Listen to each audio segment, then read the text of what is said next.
Hello mga bossing, kayo po ba mga bossing ko ay isa sa mga lagi namumblema tungkol sa usapin ng pera, buhay pag-ibig, magulong pamilya, lagi na lang may karamdaman, asya mga bossing, huwag kang panghinaan ng loob, marami tayong pwedeng gawin po dyan.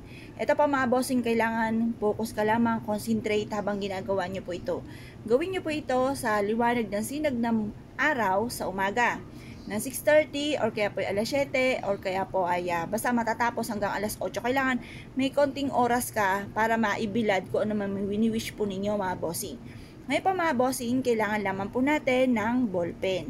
Ngayon po mga bossing, mas mainam ay lapis or kaya po ay kulay pula. Kaya lang po, dahil ito'y binibidyo ko para kitang-kita po ninyo ang aking isusulat. Ngayon po mga bossing ko, kumuha ka ng buo. Mas mainam ay buo, pero kung wala ka pong buo, pwede na rin po ang durog. Ang importante po dyan, makakapag-focus ka sa mga wini-wish po ninyo. Halimbawa mga bossing, lagi na lamang po kayong walang pera, bagamat kayo naman ay masipag na tao, isulat nyo dito yung amount na matagal mo nang pinapangarap. Halimbawa, gusto nyo na magkaroon ng 1 milyon. Yan, 1 milyon. Yan. Sulat nyo po ganyan. Magkakaroon ako ng 1 milyon ngayong buwan na ito or kaya ngayong taon na ito mga bossing. Pagkatapos po nito mga bossing, sulat nyo rin po dito. Halimbawa, kayo po ay may karamdaman. Sulat nyo po dito, good health. Yan.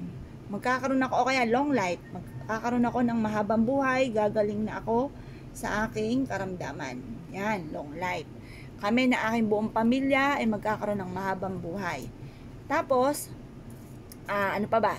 Halimbawa, mahina yung negosyo ninyo, i-wish nyo po dito na isulat nyo muna yung pangalan ng inyong negosyo. Halimbawa sa akin, Pampaswerte, Pagyo 7, Pampaswerte online shop. Pampaswerte online shop. Yan po yung aming negosyo. Tapos, spa.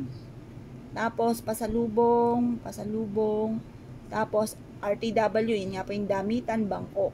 Yan po ay magkakaroon ako ng malaking benta araw-araw. Ayan. Pagkatapos ito mga bossing yan, sama-sama na yung mga wishes po ninyo. Pagtapos, kumuha po kayo mga bossing ko ng lighter. Susunugin po natin itong ating, ito pong ating dahon ng laurel mga bossing. Pagkatapos, kung hindi nyo po susunugin mga bossing, pwede rin naman na ilagay nyo po siya, painitan nyo muna siya sa sinag ng araw hanggang alas 8. Tapos, ilagay nyo po siya sa ilalim ng inyong unan. Pwede rin naman po yan mga bossing. Marami kayong pwedeng gawin dito. Or kaya, ibabad nyo po ito sa timbang tubig. Pagkatapos, lagyan ng konting asin, ipampaligo nyo po siya. Ngayon pa mga bossing, ito po, tapos yung ibang ganto nyo, ilagay nyo po sa mangkok, itong dahon ng laurel na ito. Tapos, lagyan nyo siya sa ilalim ng inyo pong higaan.